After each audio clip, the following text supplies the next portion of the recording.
What is it about women that confuses men so much? For years I was completely baffled by women. It wasn't that I didn't understand them in the typical ways. Yes, I knew about the differences between men and women, the physical, the emotional. But there was always something about the way women interacted with me, and with others, that seemed to operate on a completely different wavelength. No matter how much I tried to wrap my head around it, it seemed like I was never quite getting it.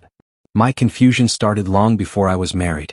I had been surrounded by women most of my life, sisters, aunts, cousins, classmates, but I never really paid attention to the subtleties of their behavior. It was just natural. But as time went on, things started to shift. The more I observed, the more I felt like I was playing catch-up. The first real realization of this came when I started working in an office full of women. 7 years of predominantly female coworkers, and I was still tripping over things that seemed so simple to them. We'd discuss plans, schedules, or even something as mundane as where to have lunch, and somehow I was always in the wrong no matter what I said or did. It wasn't even that I was saying anything offensive or controversial. If anything, I was just agreeing. But it felt like agreement was the last thing they wanted from me. One of the first times I really noticed this was during a group decision-making moment. A coworker asked, "What do you think of this choice for our lunch?" I responded, "I like it." Simple enough, right? But then came the next question, "What about this one?" Without thinking I said, "I like that one too." The response I got was less than enthusiastic. Her face showed signs of frustration and I had no idea why. Wasn't agreeing a good thing? Didn't it mean I was easy to get along with? "Why are you mad?" I thought to myself. I was literally agreeing with her. There was no reason to be upset, but there it was, an invisible rift, an undercurrent of something I couldn't quite name. The pattern didn't stop there. It would happen again and again with different coworkers in various situations. It was as if the more agreeable I was, the worse things got. At home it was no different. When I first got married, I carried this same mentality into my relationship.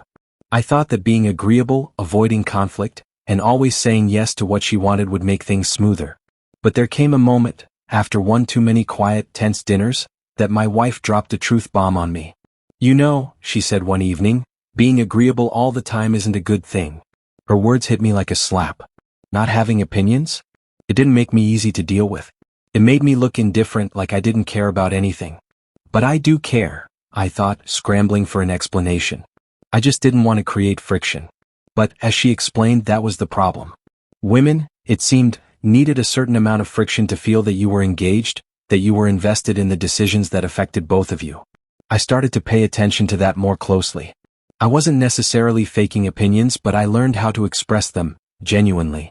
The shift wasn't about being stubborn or argumentative. It was about simply standing firm in a decision and showing that I cared about the process, even if the outcome didn't matter much to me.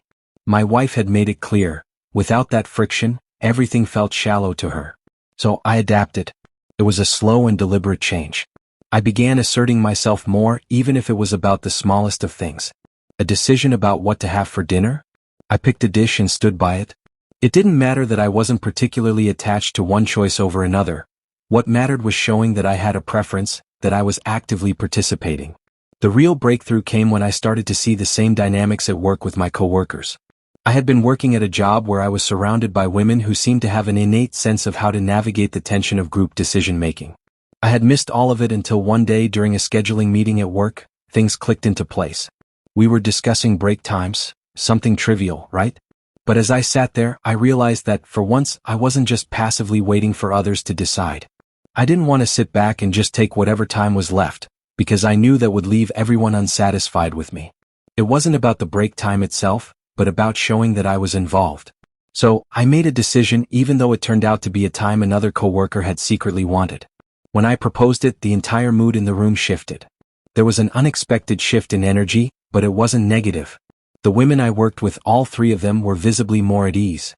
They seemed appreciative that I had taken the initiative to make a choice, even if it wasn't what they would have picked. There was something about making a decision, about putting my foot down on something minor, that made them feel heard. The result? They adjusted the rest of the schedule around my choice and no one was upset. In fact, it felt like we'd all taken part in a harmonious decision-making process. The weird part? Even though I could have been perfectly content with any break time, the fact that I took a stand made a significant difference. I realized then that it wasn't about my comfort. It was about the balance of power, the way I interacted with them in a way that respected both their needs and mine. It wasn't about agreeing or disagreeing. It was about being present, being assertive without being overbearing. This became a pattern. Over time, I found that this simple change in how I interacted, asserting a preference, offering an opinion, wasn't just beneficial at home or at work, but also in social situations. I started to notice it everywhere. Women would rather have a decision made, even if it wasn't theirs, than to simply be given no decision at all. I watched this unfold over and over in social settings, in work meetings and family dinners. The women who were in my life seemed to thrive on these small conflicts, not because they enjoyed drama, but because they required a certain level of engagement to feel truly seen. It wasn't about creating chaos or tension for the sake of it. It was about something more fundamental, a need for participation, for being part of the process. They didn't want to be simply handled or dealt with.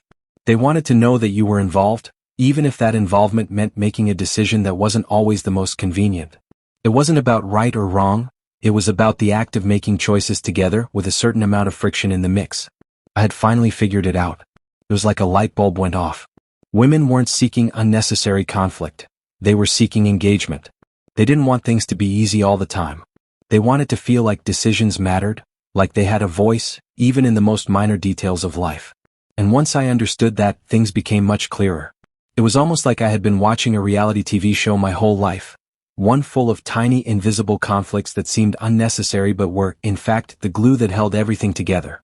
And just like those shows where everyone's a little bit dramatic, a little bit assertive, it turned out that those moments of friction weren't the problem. They were the solution.